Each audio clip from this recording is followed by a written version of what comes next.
Pinag-uusapan ngayon ang presyo ng gown ni Zainab Harake. Sa gown kasi nito ay tila pang house and lot na ang presyo. Maraming nagsasabi na once in a lifetime lang naman ang wedding kaya bakit mo pa titipirin? Ngunit maraming nagsasabi na hindi daw ito praktikal.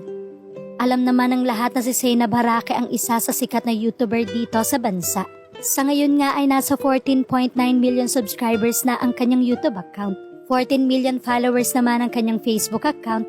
17.3 million followers naman ang kanyang TikTok account. Malayong malayo na nga ang buhay ni Zainab sa buhay na mayroon sila na ikinukwento niya sa madla. Maliban nga sa pagiging social media personality nito, isa din siyang brand ambassador. Samantala si Ray Parks naman ay isa siyang professional basketball player sa Japan.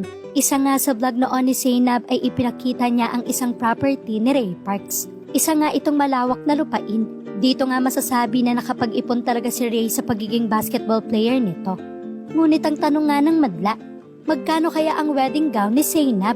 Usap-usapan sa social media ang napakagandang wedding ni na Bobby Ray Parks Jr. at Zainab Harake. Ngunit ang pinaka nagpawaw sa madla ay ang napakagandang wedding gown ni Zainab.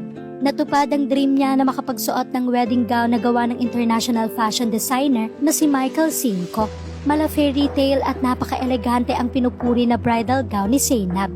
Si Michael din ang gumawa ng wedding gown ni Marian Rivera nang ikasal ito kay Dingdong Dantes noong December 2014. At siya rin ang gumawa ng bridal gown ni Dr. Vicky Bello sa Paris wedding nito kay Hayden Co Jr. Talaga namang pang world class ang wedding gown ni Zainab. Sa Instagram post nga ni Michael Cinco aniya, exquisite symphony of hand-embroidered lace and delicate detailing. Ngunit magkano nga ba ito?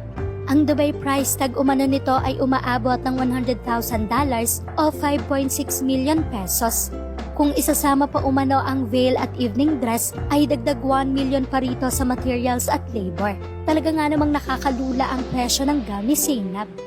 Komento nga ng madla, deserved. Makasana all na lang ta. She deserves the very best. Wow, grabe. Makapawaw na wow ang expenses. At least happy na si Zainab. God bless you more. Sa ngayon nga ay wala pang inilalabas si Zainab na pahayag kung magkano talaga ang kabuuang nagastos nila sa kanilang napakagandang wedding o kung tawagin ngayon ay Wedding of the Year.